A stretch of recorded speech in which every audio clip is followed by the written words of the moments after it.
नमस्कार दोस्तों, bed time story के सिलसिले में आज हम आपके लिए लाए हैं एक बेहद ही cute and short love story.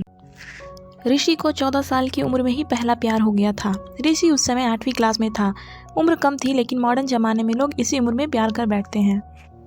ऋषि का ये पहला प्यार उसकी क्लास में पढ़ने वाली लड़की नीलम के साथ था। नीलम अमीर घराने की लड़की थी। उम्र यही कोई 13-14 साल की होगी और दिखने में बला के खूबसूरत थी।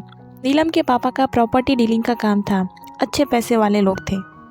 ऋषि मन ही मन नीलम को दिल दे बैठा था, लेकिन हमेशा कहने से डरता था। ऋषि के पिता एक स्कूल में अध्यापक थे। उनका परिवार भी सामान्य ही था, इसलिए डर से ऋषि कभी प्यार का इजहार नहीं करता था। चलो, इस प्यार के बहाने ऋषि की एक गंदी आदत सुधर गई।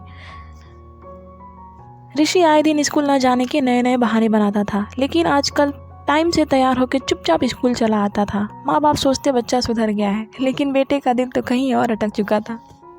समय ऐसे ही बीतता गया, लेकिन ऋषि को कभी प्यार का इजहार करने की हिम्मत नहीं हुई। बस चोरी छुपे ही नीलम को देखा करता था। हाँ, कभी कभी उन दोनों में बात भी होती थी, लेकिन पढ़ाई के टॉपिक पर ही। ऋषि दिल की बात ना कह पाया। समय गुजरा। 8वीं पास की, 9वीं पास की, अब 10वीं पास कर चुके थे, लेकिन चाहत अभी भी दिल में ही दबी हुई थी। आज स्कूल का अंतिम दिन था। ऋषि मन ही मन उदास था कि शायद अब नीलम को शायद ही देख पाएगा, क्योंकि ऋषि के पिता की इच्छा थी कि 10वीं के बाद बेटे को बड़े शहर में पढ़ाने भेजें। स्कूल के अंतिम दिन सारे दोस्त एक दूसरे से प्यार से गले मिल रहे थे, अपनी यादें शेयर कर रहे थे। नीलम भी अपने फ्रेंड के साथ काफ़ी खुश थी। आज सब एंजॉय कर रहे थे। अंतिम दिन जो था, ऋषि की आंखों में आंसू थे। ऋषि चुपचाप क्लास में गया और नीलम के बैग से उसका स्कूल आइडेंटिटी कार्ड निकाल लिया।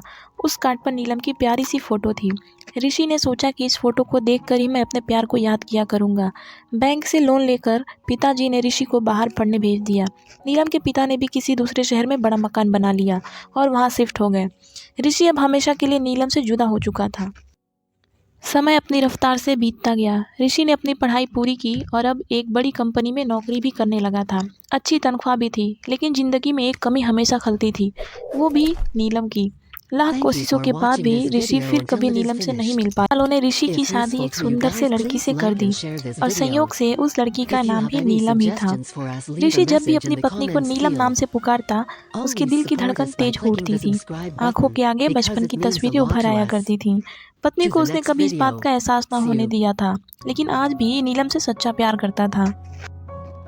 एक दिन ऋषि कुछ फाइल्स तलाश कर रहा था कि अचानक उसे नीलम का वो बचपन का आइडेंटिटी कार्ड मिल गया। उस पर छपे नीलम के प्यारे से चेहरे को देखकर ऋषि भावुक हो उठा कि तभी उसकी पत्नी अंदर आ गई। उसने भी वह फोटो देख ली। पत्नी, यह कौन है? जरा इसकी फ़ोटो मुझे भी दिखाओ। ऋषि, अरे कुछ नहीं, ये ऐसे ही बचपन में दोस्त थी। पत्नी, अरे यह तो मेरी फ़ोटो है, ये मेरे बचपन का फ़ोटो है। देखो, ये लिखा सरस्वती कॉन्वेंट स्कूल, यही तो पढ़ती थी मैं। ऋषि यह सुनकर खुशी से पागल हो गया। क्या है, तुम्हारी फ़ोटो है? मैं इस लड़की से बचपन से बहुत प्यार करता हूँ। नीलम ने अब ऋषि को अपनी पर्सनल डायरी दिखाई, जहाँ नीलम की कई बचपन की फ़ोटो लगी हुई थी। ऋषि की पत्नी वास्तव में वही नीलम थी जिसे वो बचपन से प्यार करता था। नीलम ने ऋषि के आंसू पोंछे और प्यार से उसे गले लगा लिया, क्योंकि वह आज से नहीं बल्कि बचपन से ही उसका चाहने वाला था। ऋषि बार बार भगवान का शुक्रिया अदा कर रहा था। दोस्तों, वो कहते हैं ना कि प्यार अगर सच्चा हो तो रंग लाता ही है। ठीक वही हुआ ऋषि और नीलम के साथ। तो अगर आपको ये स्टोरी अच्छी लगी हो तो लाइक, शेयर और कमेंट करना ना भूलें, और प्लीज़ चैनल को सब्सक्राइब कर दें।